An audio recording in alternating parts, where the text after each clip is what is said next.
My name's Emily, and one morning, my dad threw my bags out the door and called me a leech. As if that wasn't enough, he made it clear I didn't belong there anymore. What he didn't know was that the house we were living in was legally mine. Ever had family treat you like that? Share your story below. Everything happened too fast to process. One moment, I was standing at the foot of the stairs ready to leave for work. The next, my dad, Robert, was shouting, his voice slicing through the morning air. "Get your stuff and get out. You're nothing but a leech." My hand froze on the door handle, heart skipping. Did he just... The bags came flying out through the open door, landing on the grass with a heavy thud. Shock held my body in place, while reality hit harder than the words themselves. Robert stood there, face red, twisted with anger, eyes locked on me. No response came. Words wouldn't form. The insult landed like a punch, knocking the breath clean out of my chest. All that remained was stillness. Then he added, "Get out of my house. You're just draining me dry." That one cut deeper than any slap ever could. A step forward, past the open door. Then, almost on autopilot, a turn back inside. Each step felt heavy, but the path was clear. The house felt different, foreign, hostile. And yet, it was mine. The living room came into view. Papers scattered across the desk. The contract sat right where it had always been. Proof, black and white. This house was in my name. Robert's voice still echoed somewhere behind me, but it didn't matter. Arguing was pointless now. No more explanations. Back at the door, he stood with arms crossed, glare sharp and accusing. Without a word, the ownership papers were placed in his hands. His eyes widened. "What is this?" The arrogance in his voice cracked just slightly. "I'm the owner of this house," I said, voice steady, firm. He stared down at the papers, time stretching thin as understanding struggled to catch up. No waiting for a response. The door closed behind me with a quiet click. Silence flooded the house. No shouting, no protests. The family stood frozen, unsure of what to say, what to do. Who held the power now? A soft vibration from the phone on the counter broke the stillness. Control felt strange, unfamiliar, but real. For the first time, no one else was dictating my life. The silence that followed was suffocating, alone in it, but ready. Turning away from the door, a deep breath was taken. The bag was grabbed. No one spoke as I left for work. No apologies, no support. Just footsteps echoing through an empty house. The silence in the house was suffocating, its weight pressing down harder with every passing minute. An apology from Robert had never been expected, but the way he sat in the corner, wordless, unmoving, made everything worse. He stared as if I were the one who had caused all of this. Standing there, watching him, a question surfaced. Was this how it would always be? No resolution, no attempt to fix anything. That silence hurt more than any insult ever could, and there was no clear way to make it stop. The phone buzzed, breaking the spiral. A message from my mom. "Call me when you can." An eye roll, followed by sinking onto the couch, screen glowing in my hand. We'd already talked twice today. She never understood, always smoothing things over, pretending nothing was wrong. That wasn't happening anymore. A reply hovered unsent. The words stuck somewhere deep. Apologizing for standing up for myself wasn't an option. Not this time. The phone rang again before it could be ignored. Marcus. "Hey, you good?" he asked. "Yeah, just, you know." "I know. Your dad?" "Still here, not saying anything." A pause. "You need to get out of there. I'm not leaving. This is my house, Marcus." My fists clenched tight. "I know, but you've got to handle this the right way. Get the paperwork. Do it officially." His voice stayed steady, worry slipping through anyway. A sigh followed. "I don't know what else to do." "First thing, don't let them think they can walk all over you. Do it right. Don't let them win. Easy for you to say. I'm stuck here with him sitting there like nothing happened. I'm serious, Em. There's a lot worth fighting for. A thumb pressed against the screen. I'll figure it out. Just thanks for calling. He hesitated. You sure you're okay? Yeah, I'll be fine. It wasn't true, but the call couldn't drag on. After hanging up, the ceiling became the focus.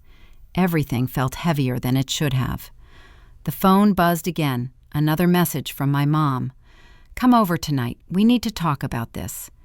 The inside of my cheek took the brunt of the frustration. A sharp response was tempting. Instead, the phone was set aside. The next few hours blurred together. Work emails were answered half-heartedly, attention drifting back to everything waiting ahead. The doorbell finally snapped me out of it. Robert didn't move, still in the corner, the same dark expression carved into his face. The door opened to a delivery man holding an envelope. A delivery for you. The return address made it clear before the envelope was even opened. The law firm. Thanks, slipped out quietly. At the kitchen table, the letter felt heavier than paper should.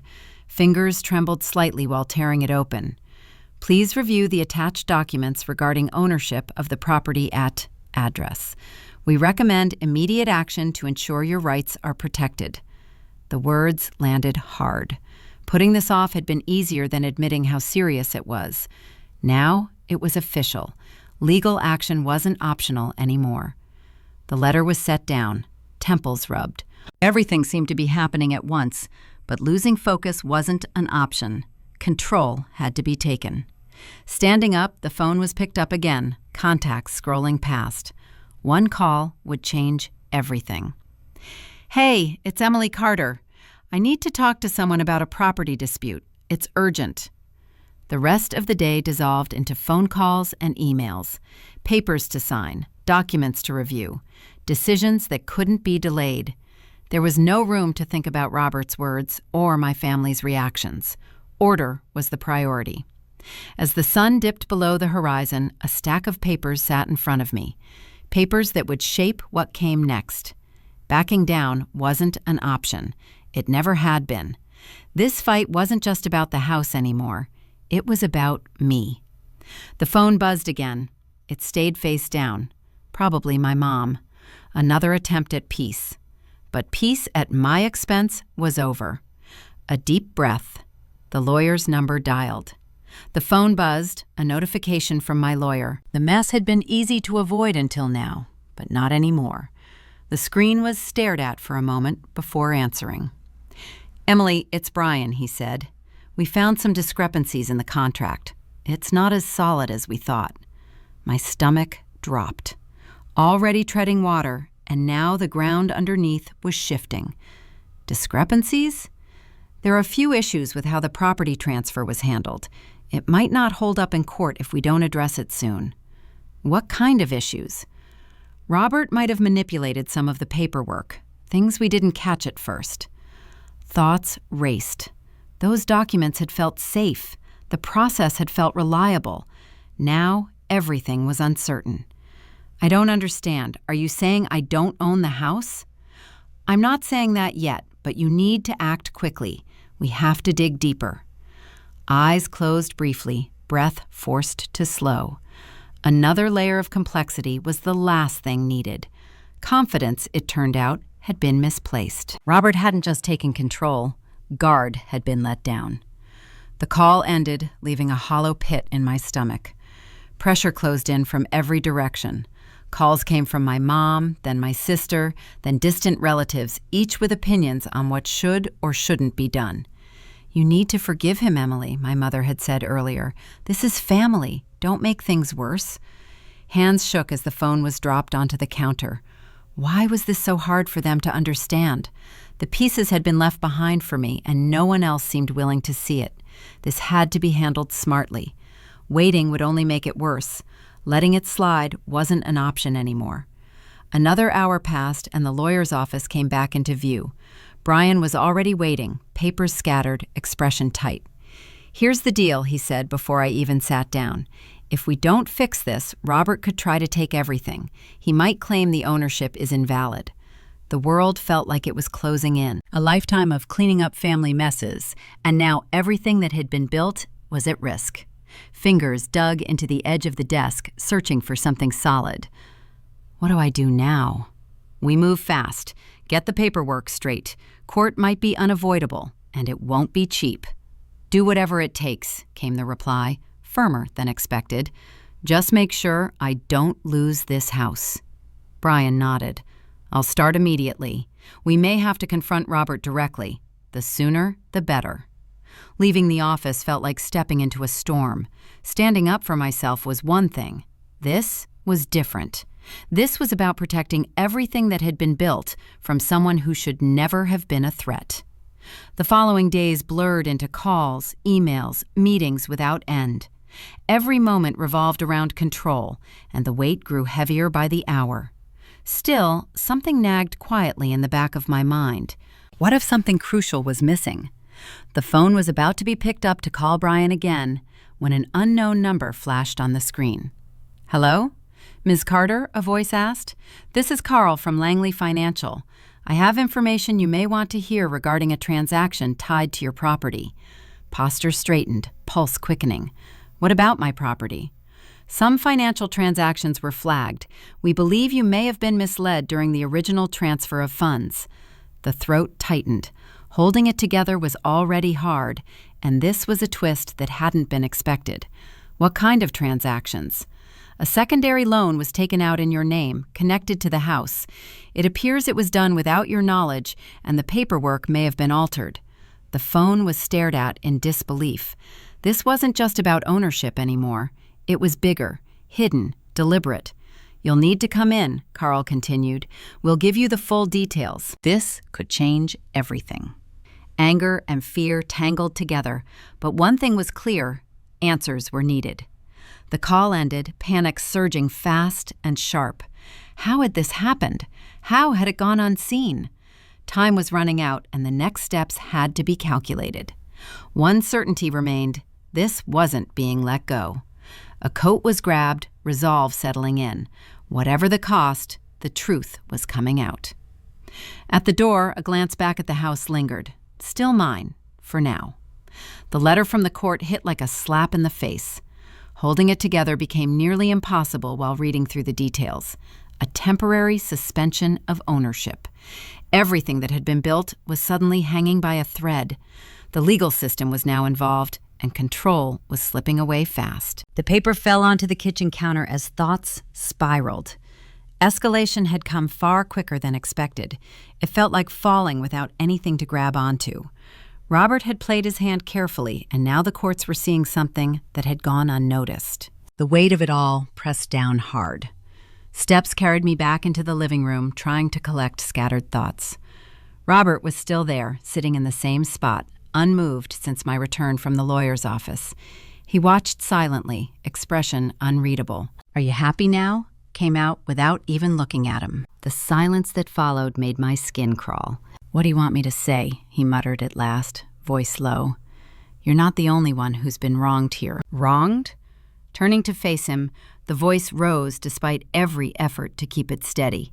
"You've been lying, manipulating everything, and now you want sympathy?" A shrug, dismissive, careless. "You're making a mountain out of a molehill." The urge to scream flared, but it was held back. Arguing with him only meant losing more ground. Control over the house was already slipping. Losing myself in this fight wasn't going to happen. The phone rang. Almost ignored. Almost. But it was picked up. My mom. "Em, honey, can we talk?" Her voice was softer than usual, but the tension underneath was clear. "I don't know what there is to talk about, Mom. I know you're upset, but please, don't make things worse. Robert's going through enough." "Enough?" A bitter laugh nearly slipped out. "He's the one who caused all of this. I know you're hurt, but family doesn't do this to each other. We need to come together, work it out." Silence stretched for a moment, phone heavy in my hand. "I'm not letting him walk all over me. He's not the victim." "I know, but you have to think about what's best for everyone." "You mean what's best for him?" After everything he's done? Her voice softened, almost pleading. Please, Em, we're family. Don't let this destroy us. A sharp bite to the lip. It's already destroyed, Mom. You just don't see it. I know you're angry, but please. I have to go. The call ended before she could finish. For a moment, the phone was just stared at. Pressure came from every direction. The worst part wasn't even the fight. It was being unable to fight back the way I wanted. Grip loosening, control slipping, and no one truly on my side. A knock at the door broke the spiral. Opening it revealed my lawyer. Sorry to drop by unannounced, Brian said as he stepped inside. We need to talk about next steps. He was let in without a word. What's the latest? It's not good, he said. The court has suspended your ownership pending further investigation. Too many holes in the paperwork. They won't overlook it. Fists clenched as panic surged. What do I do now? We push for a hearing, but you need to prepare for a long legal battle. We'll have to counter Robert's claims. That means digging into everything. Financial records, legal documents, all of it. Sitting down felt inevitable as the weight of his words settled. Every time control seemed within reach, something new surfaced. What if I lose? The question came out quietly, but it needed to be asked. Brian hesitated. It's possible. You have to prepare for that. A hand dragged across my face, trying to stay focused. Losing the house wasn't an option. It was the last thing that was truly mine. I'm not giving up, whatever it takes. He nodded. I'll get to work. Gather everything you can on Robert's actions. The stronger the evidence, the better our case. Standing up again, the words pushed me forward. I'll do whatever it takes. Another sound interrupted. My phone ringing again. This time, not family. Ms. Carter, an unfamiliar voice said, "This is Carl from Langley Financial. I have information you may want regarding recent transactions tied to your property." Everything froze. What kind of information? There are discrepancies in the paperwork you should know about, Carl continued. It's significant. It could affect your case. The stomach churned as he explained. Another twist. Another hidden layer. Where do I go from here? The voice came out unsteady. We should meet in person and go over everything, he said. But you'll need to act quickly. Agreement followed, a meeting set. The weight of everything hit all at once. A slow, sinking feeling with no way to catch myself. The phone buzzed on the table. Another message from the lawyer. Another call from a family member. Each one a reminder that things were slipping away, that more had already been lost than could be afforded. Emily, the lawyer said when the call was answered, we've hit a wall. Robert's legal team is pushing hard, and they've got a solid case. The stomach churned.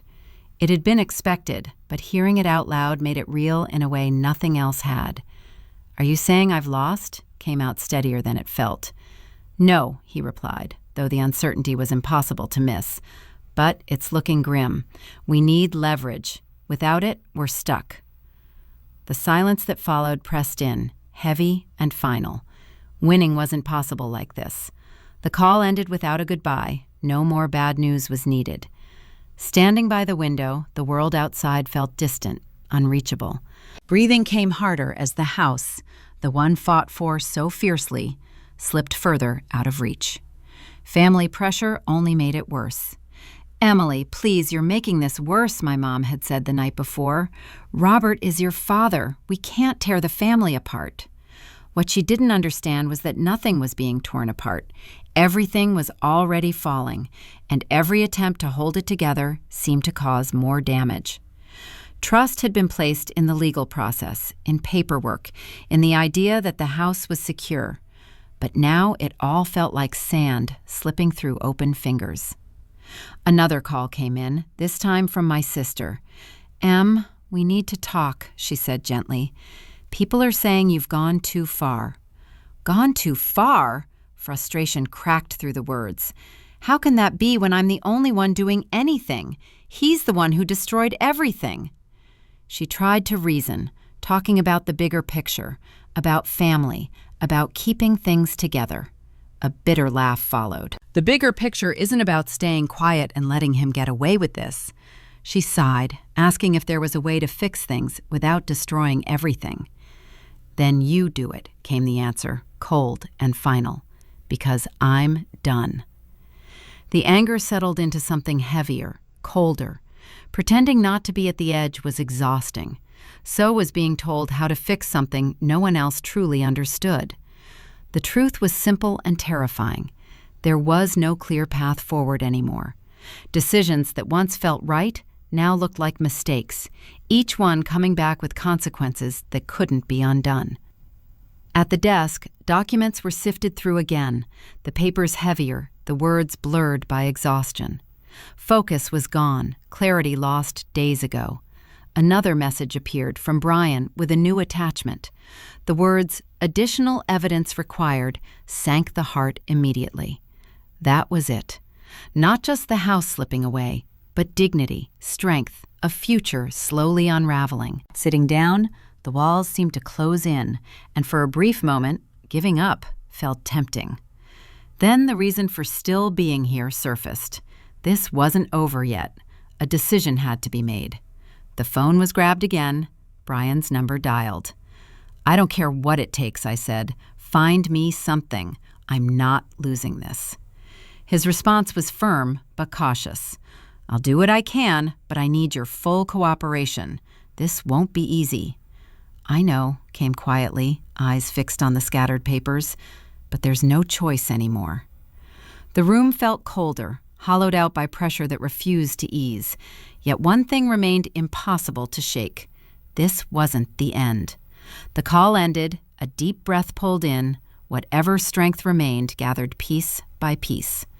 The next step led into the unknown, but backing down wasn't an option. Letting it all slip away wasn't happening. Still, staring at the pile of documents, one thought lingered stubbornly in the background. Maybe this realization had come too late. A move had to be made, but for the first time in a long time, the right one was no longer clear. That uncertainty weighed heavier than the legal battle itself. Staying stuck, however, was not something that could be afforded. The truth was hard to accept, but the deeper the digging went, the clearer it became. Robert had lied, not just in small manipulations, but in ways that ran far deeper than expected. Critical information had been buried in the property transfer documents, leaving me to deal with the fallout alone. The phone buzzed on the desk while attention stayed fixed on the growing pile of paperwork. A message from Marcus flashed on the screen. "We need to talk." "Meet me at the usual spot in 30. There was no time to hesitate. Keys were grabbed, thoughts spiraling on the way out the door. What if everything believed so far was wrong? What if this went far beyond a fight over a house? At the coffee shop, Marcus was already there, laptop open, papers spread out. He looked up, concern written plainly across his face. "You've got to hear this," he said, sliding a document across the table. It was a financial report, one that hadn't been seen before, and the sight of it made my stomach sink. "There's no way Robert did this alone," Marcus continued. "He's been working with someone, maybe more than one person, to keep control of the house. It's all in these transactions." The details barely needed reading. The numbers didn't add up. Fine print revealed clauses never disclosed, manipulation woven deep into the system. Nausea rose at the realization that the fight had been for something that wasn't fully mine, not legally, not yet. "Why didn't you tell me sooner?" slipped out, frustration sharp. "I didn't know until now," he said, calm but strained. "And it's bigger than the house. Robert's hiding more than you think." The papers hit the table hard. "This is everything I have. Everything I've worked for is tied to that place." Marcus leaned in. "It's not just about the house anymore. It's about trust, about your future. You have to face this head on." The truth was unbearable, but there was no way around it. Leaving the coffee shop felt like suffocating, each step heavier than the last. This was no longer just a legal battle. It was betrayal on a scale never prepared for. Back home, the phone rang again. "Emily, it's Brian," the lawyer said. "We need to meet. I've got news, and it's not good." There was no energy left to argue. "I'll be there in an hour." At the office, Brian looked more serious than usual. "Sit down. We need to talk about Robert." Another document was handed over, dense with legal language, but one phrase stood out clearly: potential fraud. "What is this?" came out unsteady. "We've been investigating the financial side," Brian said. "Robert's been using influence to manipulate the system. Those transactions weren't just questionable, they were orchestrated. So this whole time I've been fighting for something that isn't even mine?" Brian didn't answer right away, letting the silence do the work. "You need to decide how far you want to go. Exposing this will be messy, public. There will be consequences." The idea of everything being dragged into the open twisted my stomach, but there was no real alternative. "I want to fix this. I want to take him down," I said, steadier now. "I just don't know if I can win." "You have to be ready for the worst," Brian replied, "but I'm with you." The words helped, but certainty didn't follow. The next days blurred into meetings, calls, and gathering evidence, pressure mounting no matter how hard resistance was pushed. Control felt like it was slipping away. Then another call came, from Carl, the financial analyst. "Emily, we've found more. You need to come in." The feeling in my gut was bad, but ignoring it wasn't an option. Carl was waiting with more documents. "Robert's been hiding funds," he said. "These accounts don't just belong to him. They're tied to someone else, something bigger." My heart nearly stopped. "What does that mean?" "I can't say everything," Carl replied, "but if you fight this, it's going to get much harder. The people involved don't play by the same rules." Fear crept in sharp and sudden, but backing down wasn't possible anymore. Not now. Standing up, fists clenched. "Tell me what I need to do." Carl handed over the papers. "You're going to have to make hard choices. I'll help you through it." Leaving his office brought more questions than answers, pressure heavier than ever, but resolve still intact. This was going to be seen through, no matter the cost. I wasn't going to sit back anymore. The weight of this fight had been crushing me, but I'd had enough. I wasn't waiting for anyone's approval, and I wasn't going to let Robert or anyone else control my future. It was time to take matters into my own hands. I started by gathering everything I could: documents, financial records, anything that might prove what Robert had been hiding. I spent hours poring over files, making notes, and reaching out to people who might know something. It felt like 1,000 little pieces of a puzzle, and I had to find a way to put them all together. Marcus was right there, as usual, helping me with contacts and advice. But this time, I felt different. I wasn't relying on him to fix things. I was doing it myself. I had to. One morning, I met with Brian, my lawyer. "I need you to make this happen, Brian. I'm done being passive." He nodded, leaning back in his chair. "I'll make sure we move forward. But you have to understand this is going to be a fight. A big one." "I'm ready," I said, my voice steady. "I've been fighting for this house for too long to give up now." I walked out of his office with a renewed sense of purpose. No more second-guessing. No more waiting for someone else to fix this. The pressure from my family was unbearable. They didn't understand why I was pushing so hard. "You need to stop, Emily," my mom said, calling me again. "This isn't good for you. It's tearing us all apart." "Mom, I'm not going to sit here and let him get away with this. It's not just about the house. It's about the lies, the manipulation. I can't ignore it anymore." "You're making everything worse," she said, her voice sharp with frustration. "We're family. Can't you just let it go?" "I can't," I replied, feeling the sting of her words. "Not after everything he's done." I didn't wait for her response. I hung up and turned my focus back to the task at hand. I couldn't afford to be distracted. I spent the next few days meeting with witnesses, contacting experts, and coordinating with Brian on how to move forward. The more I uncovered, the clearer it became. Robert had been playing the game all along. He's already started making threats to anyone who might speak against him. "Threats don't scare me," I said, my resolve hardening. "I need that proof. Now." She nodded, and I left the meeting with what I needed. Slowly but surely I was building my case. But every step I took, every piece of evidence I gathered felt like it pushed me further away from my family. They didn't understand what I was doing, and they were growing more upset by the day. Robert had already started making his move. He had reached out to some of my relatives, telling them that I was making things worse, that I was tearing the family apart. "You don't understand what you're doing, Emily," my uncle said during a phone call. "This is going to ruin us." "You're wrong," I replied. "I'm trying to fix what's broken. Robert's the one who's ruined things, not me." "You're going too far," he said, his voice tight with anger. "You're supposed to be family, not an enemy." "I'm not his enemy," I said, frustration building in my chest. "I'm just trying to get the truth out, and if that's a problem, then I'm not the one who's broken this family." The tension was becoming unbearable, but I refused to back down. The next morning, I received a message from Brian. "The court has ruled in your favor. You have the right to proceed with your claim for the property." My heart raced as I read the message. This was it. I had won the first round, but the fight wasn't over, not by a long shot. Robert would fight back. He would fight dirty, and I knew that I had to be prepared for whatever came next. The news arrived like a wave crashing over me, its force undeniable.